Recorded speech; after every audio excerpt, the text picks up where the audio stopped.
Is it possible the Arizona Cardinals defense has an overdrive that we haven't seen yet? Let's discuss.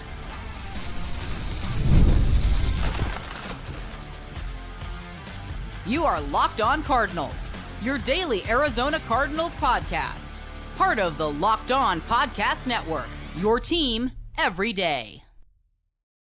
Alex Clancy here. Follow me on Twitter, Clancy's Corner. Follow the podcast at Locked On AC Cards. Thank you for making Locked On Cardinals your first listen free wherever you get your podcast and on YouTube, part of the Locked On Podcast Network, your team every day. Today's episode is brought to you by PrizePicks. Go to prizepicks.com/LockedOnNFL and use code all lowercase LockedOnNFL to win $50 when you place a $5 bet. So here's the thing.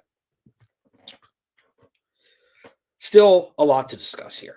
We're doing crossover Thursday with Corbin Smith of Locked On Seahawks. One of my buddies, been doing this a long time together, ahead of Cardinals road matchup against Seattle, with the chance to move to 3-0 in the division, all but lock up any sort of tiebreaker that the NFC West has interdivisionally. But there's a couple things that need to be table set before we pivot to next week. I'm going to discuss my mold. 3 years now, I've said the Cardinals need to mold their organization around the Detroit Lions. And we're starting to finally see some of the fruits of the labor.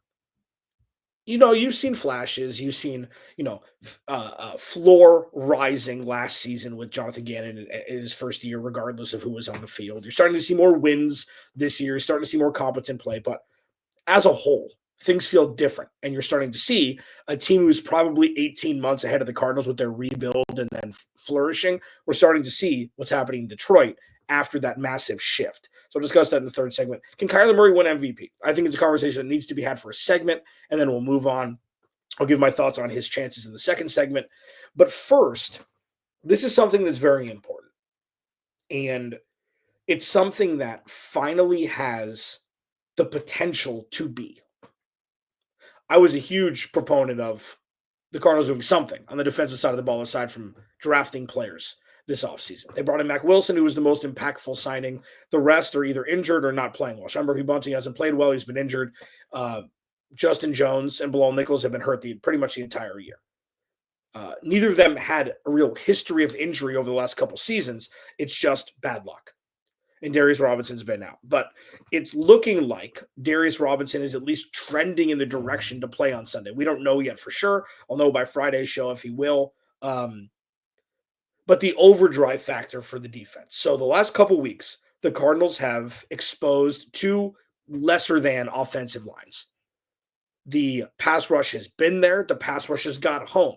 And it doesn't matter if it's guys off the edge like Zaven Collins or if it's guys from the middle of the field or the third level like Kyzir White and Budda Baker in the backfield. Nick Rawls and Jonathan Gannon have cooked up enough exotic blitz packages to be able to get home, to be able to pressure quarterbacks. And the Cardinals have thrived because of it. Is there a next level?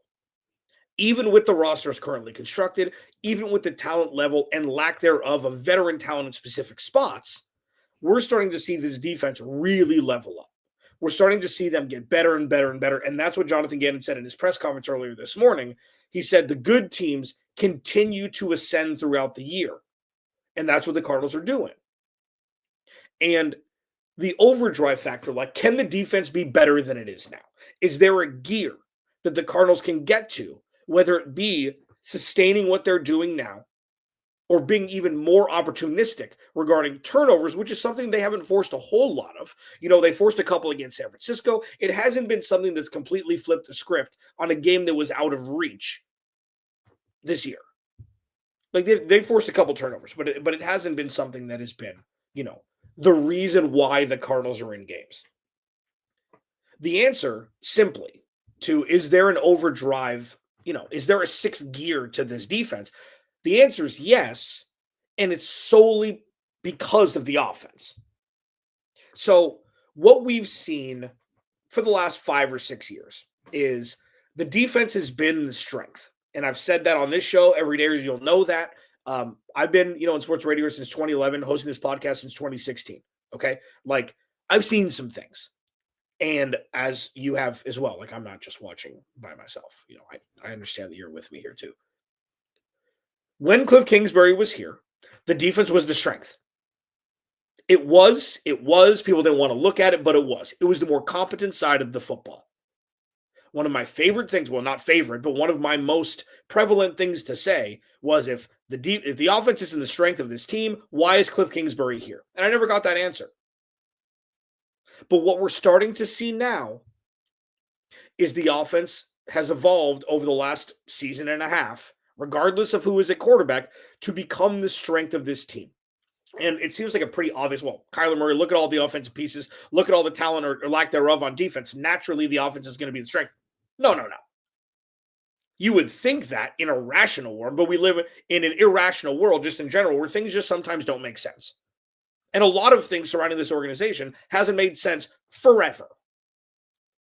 So what we're looking at now is a competent, naturally grown offense. Run the ball, feature the wideouts and the tight end pass catchers, utilize Kyler Murray, and go score more points than the other team. What the offense is now allowing the defense to be able to do. And the offense hasn't been great all year. Okay, Green Bay was a terrible game. Washington, I'm not saying that this offense is a world beater yet. It's probably fringe top 10 right now. If they're playing at their peak, they could be a top 5 offense. They haven't played at their peak for a large portion of this season, but we're really starting to see it grow at this point. If that maturity continues, maturing like how money in a bank account matures, not them being immature. Anyways. If this offense continues to thrive and go down the path that it's been going down the last handful of weeks during this winning streak, it's going to allow the defense to take more chances. It's going to allow the defense to take the restrictor plate off completely and just go play no holds barred, go get the ball, go kill quarterback, go hit as many people as you can kind of thing. Just like when the season started, it's the opposite of this. But when the season started, I said, for the entire offseason, the best defense the Cardinals are going to have is the running game, the offensive running game. And now Drew Petzing can kind of call more of a balanced game if he wants to because the defense is trustworthy now. Now, with that, the offense getting in its groove will now allow the defense to take more chances. Because say on Sunday,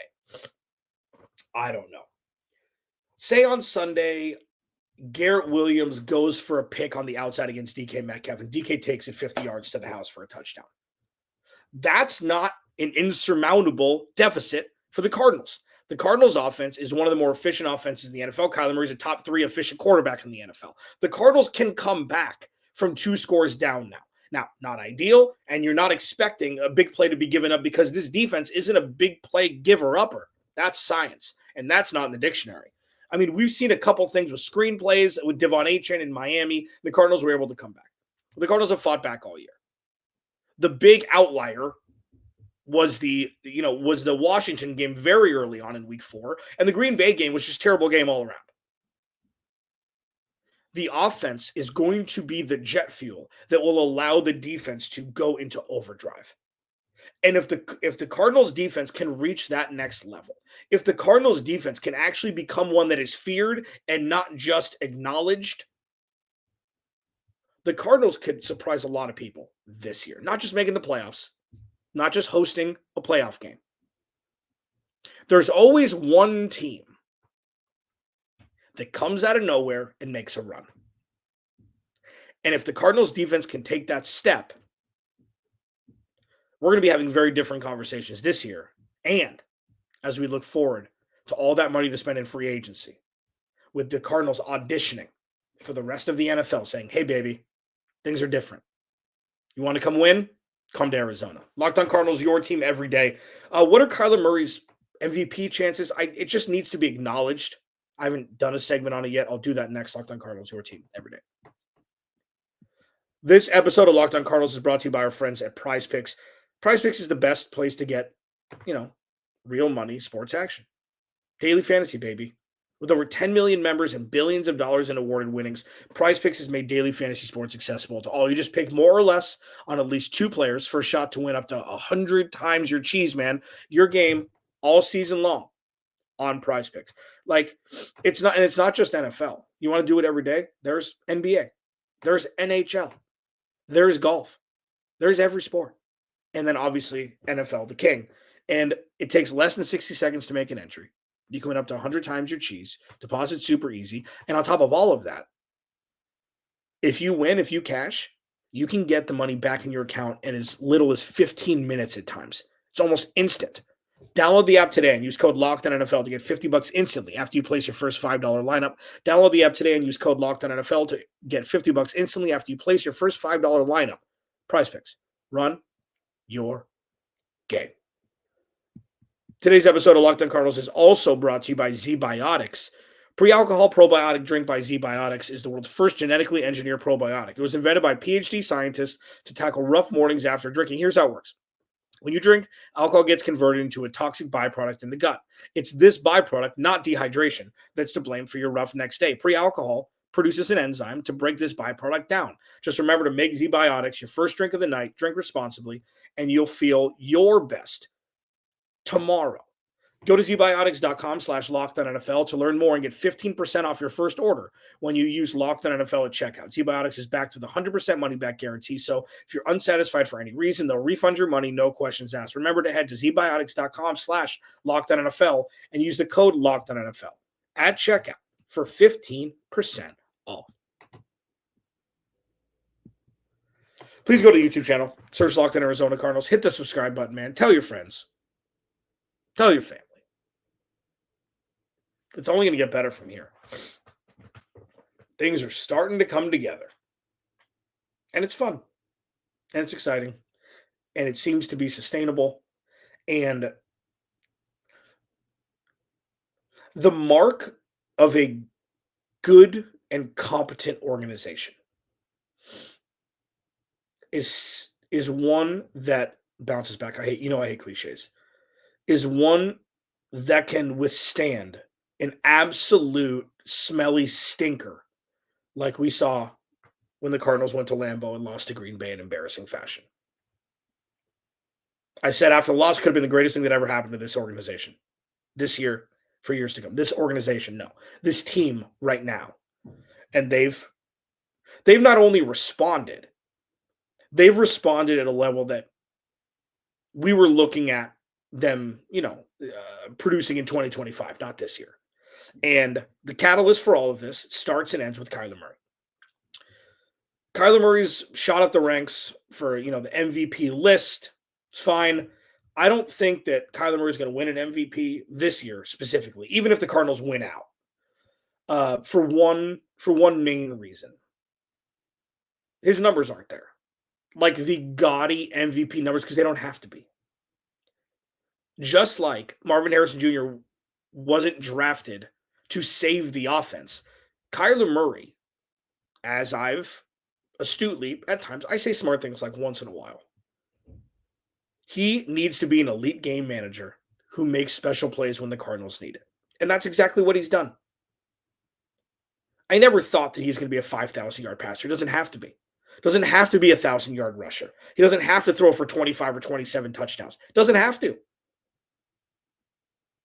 All Kyler Murray has to do is lead this team on the field with efficient and mistake-free football. 12 touchdowns, 3 interceptions. It's not, it's never going to be 40-plus touchdowns like Lamar Jackson has. It's never going to be that. And that's fine. You'd rather this. Joe Burrow's job is to save the team, and he has 27 touchdowns, and that's great. He's playing out of his mind. Josh Allen has had to save the team. He's all these gaudy numbers throughout the years. But Lamar Jackson, same thing. Kyler Murray doesn't have to. And while it'd be cool for him to win an MVP, he's going to be a Pro Bowler, barring any sort of massive left turn out of nowhere.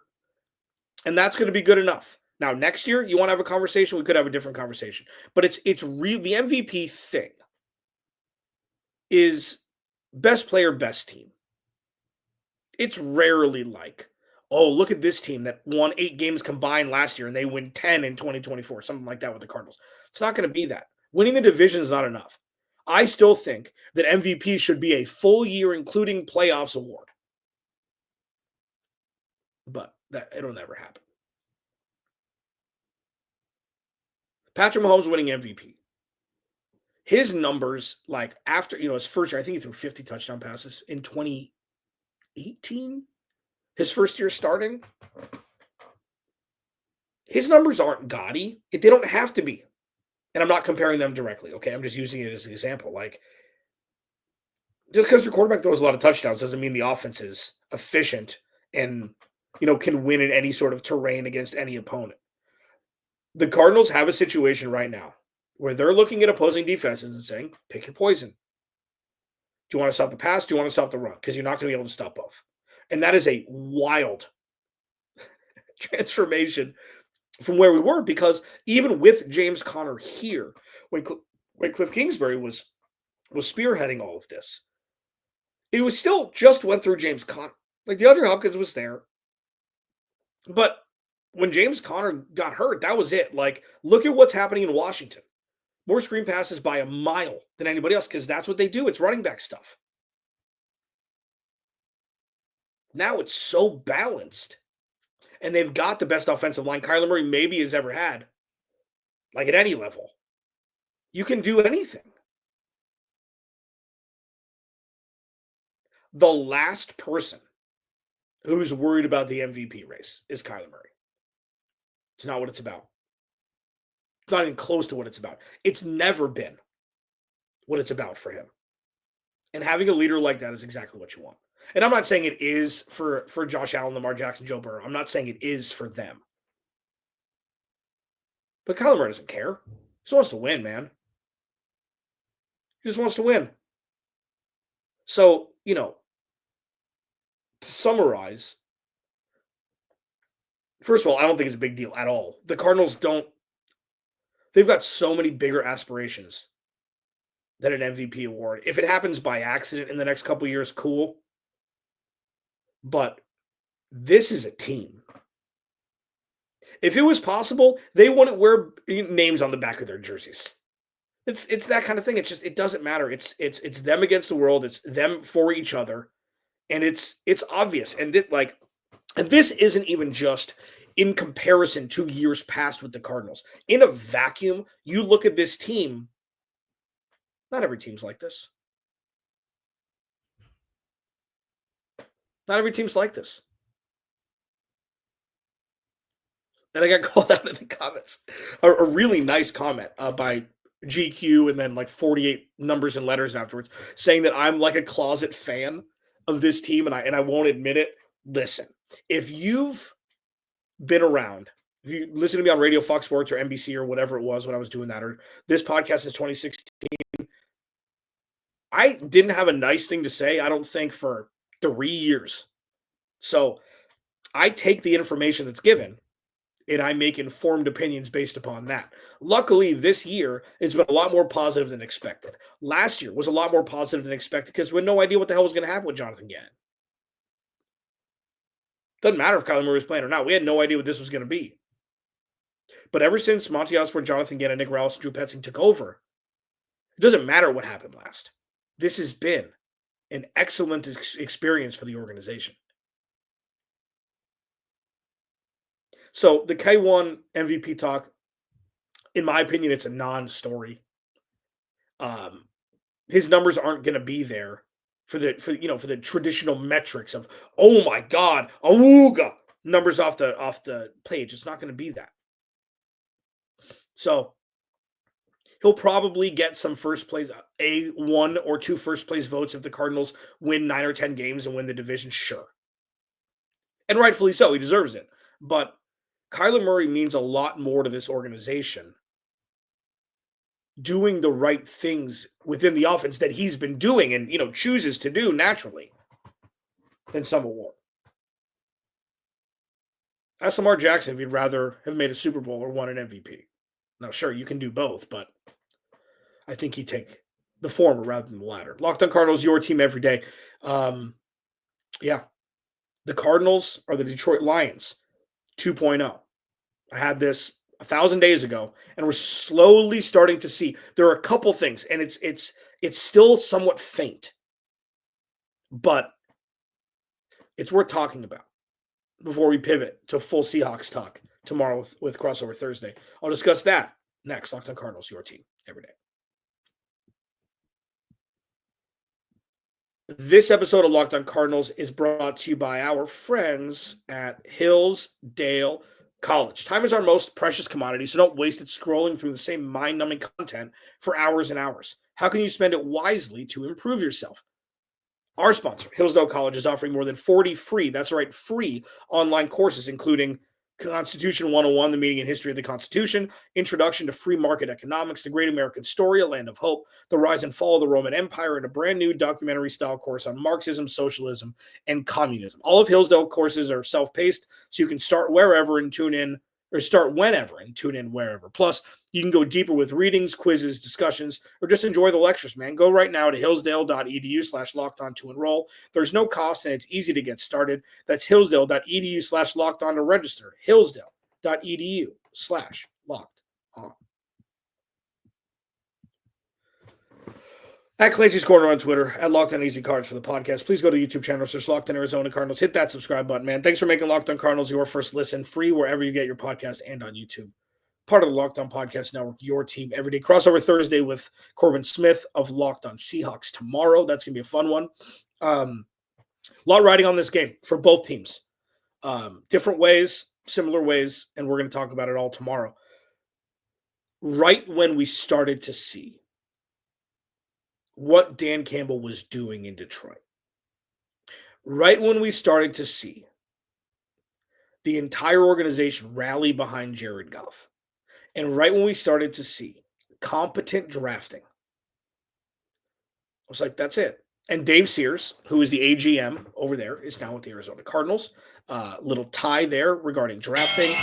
And you have guys like Monty Osborne and Jonathan Gannon who have scouting backgrounds, and they come in and they change things immediately. Now, change isn't always good, and change looks good like initially because it's like, I call it the Nate McMillan effect.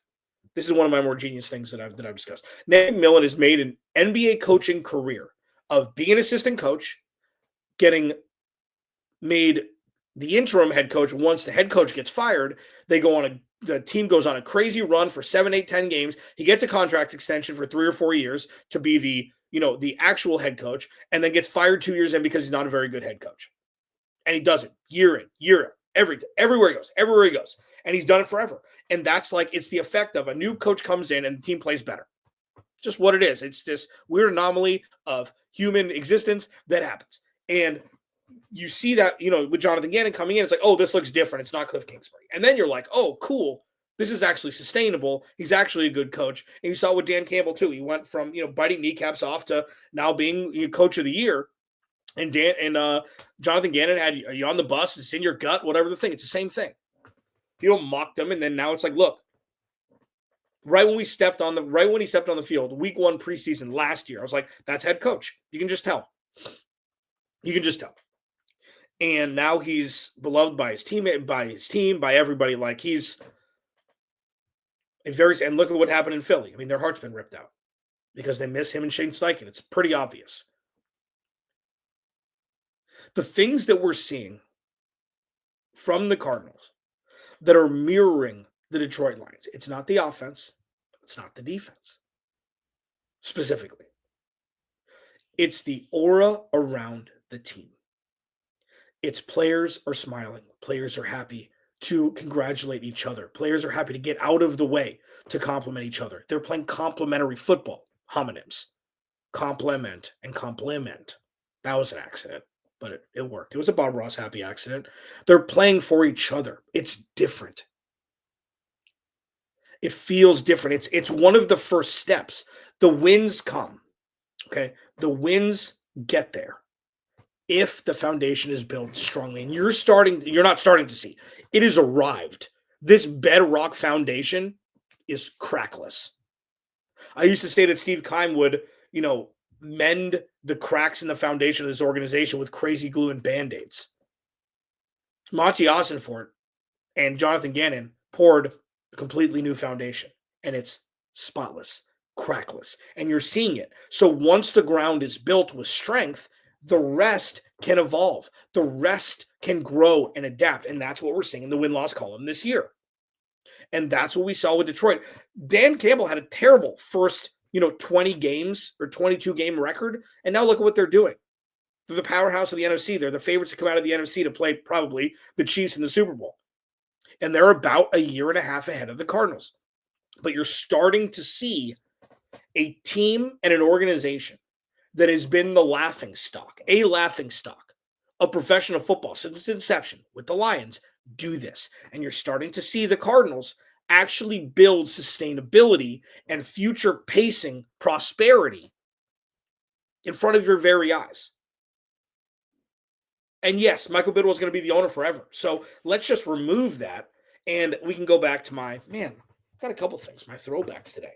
My analogy of, a wedding tent that people do weddings outside in inclement weather. It's outside.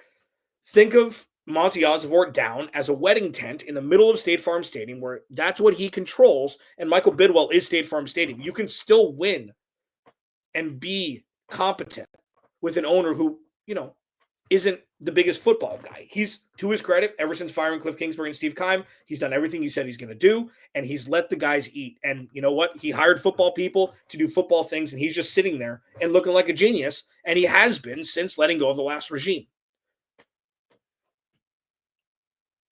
Everything is moving the way it's supposed to when a strong foundation is built. And that's the biggest takeaway so far. It's not, you can't compare the players. You can't compare the offensive scheme. You can't compare the talent. You can't compare Jared Goff and Kyler Murray. That's not what it's about. What Dan Campbell built would have worked with, maybe not as well, with a different quarterback, with different skill position players, but the offensive line and defensive line are one of the strongest in football. And the Cardinals' offensive line, I would rival against any offensive line in football this year.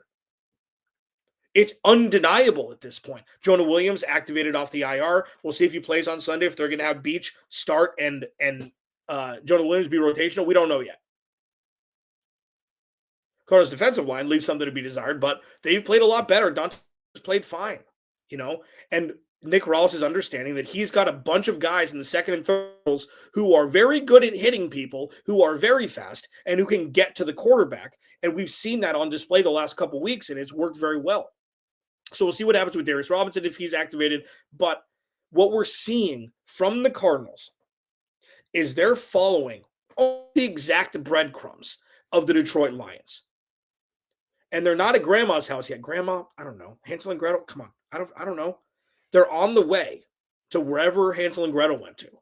Without the wolf, I don't know. Am I mixing things up? Too cold, too hot, just right? I don't know. That's three Musketeers. That's Three Little Pig. There's your score moment for Thursday or Wednesday. Wow. I've had one of those in a while. I ain't editing that out either. You're going to see me as a whole person. They're on the way. And you can try and compare the offenses. You can try and compare the points and the defense and all that stuff. It's a fool's errand. It's the entity that is the Lions. It's the entity that is the Cardinals. Lions are here. Cardinals about 18 months behind.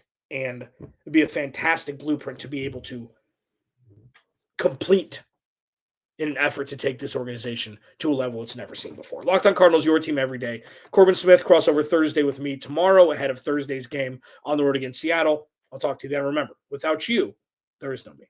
I'll talk to you tomorrow.